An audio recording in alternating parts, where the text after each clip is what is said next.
Hello, welcome back. आज एक नए टॉपिक के साथ अध्याय 1 11 फिजिक्स भौतिक जगत एवं मापन। आज स्टार्ट करेंगे हम भौतिक जगत एवं मापन से संबंधित। अब यहाँ से हम लोग सबसे पहले इसके परिचय के बारे में जानना चाहेंगे कि विज्ञान किसे कहते हैं। विज्ञान का अर्थ होता है जानना, किसी भी वस्तु को जानने की इच्छा रखना विज्ञान होता है।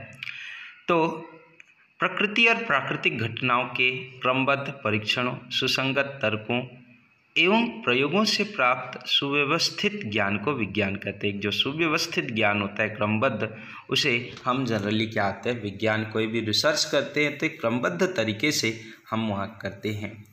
अध्ययन की सुविधा के अनुसार विज्ञान को जनरली 2 शाखाओं में बांटा जाता है। विज्ञान के 2 अलग अलग शाखा होते हैं। पहला होता है भौतिक विज्ञान, जिसमें आसपास घर्षण, ये हम लोग पृथ्वी का घूमना, ये सब भौतिकी के अंतर्गत जिसमें जीवों का अध्ययन किया जाता है, उसे आपका जैव विज्ञान कहते हैं। अब भौतिकी क्या चीज़ है? तो भौतिकी विज्ञान की वह शाखा जिसके अंतर्गत प्रकृति तथा प्राकृतिक घटनाओं का अध्ययन किया जाता है। तो प्रकृति और प्राकृतिक घटनाओं का अध्ययन करते हैं, वह है आपका भौतिकी।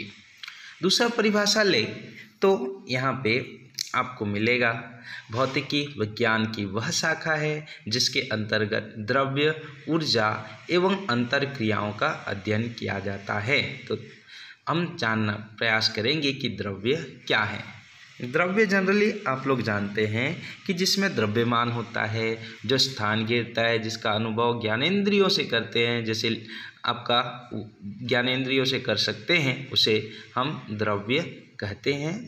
तो दूसरा, जैसे कि उदाहरण यहाँ मैं बोलूँगा, हवा, पानी, लोहा, लकड़ी, इस सब में द्रव्यमान होता है। द्रव्य 3 प्रकार के होते हैं, ठोस, द्रव और क्या होता है, गैस। आप लोग इसके बारे में जानते हैं।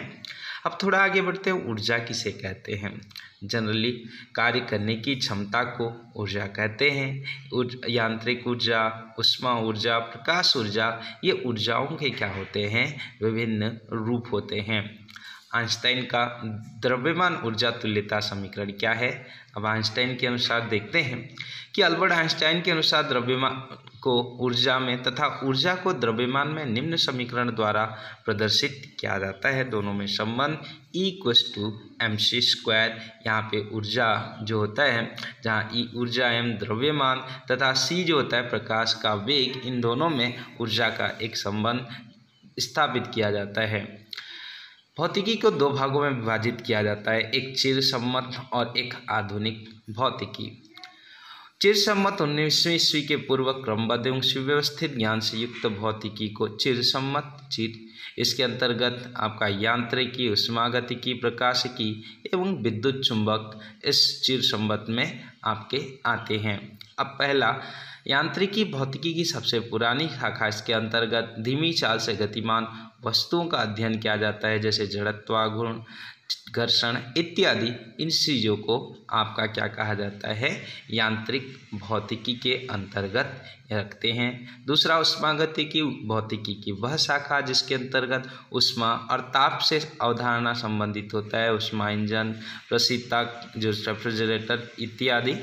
प्रकाशिकी एक अन्य शाखा जिसके अंतर्गत प्रकाश ऊर्जा संबंधित घटनाओं का अध्ययन किया जाता है, परावर्तन, व्यतिकरण, विवर्तन, ध्रुवण।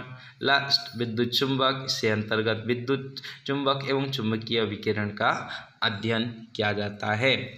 दूसरा होता है आधुनिक भौतिकी। 19वीं सदी के बाद अभी जो भौतिकी को आधुनिक भौतिकी कहते हैं, इसके अंतर्गत मौलिक गुणों, परमाणु, नाभिक, क्वांटम यांत्रिकी आदि का अध्ययन किया जाता है। तो इसे आपका क्वांटम यांत्रिकी का एक इमेज है, जिसे हम लोग कहते हैं आपका आधुनिक भौतिकी।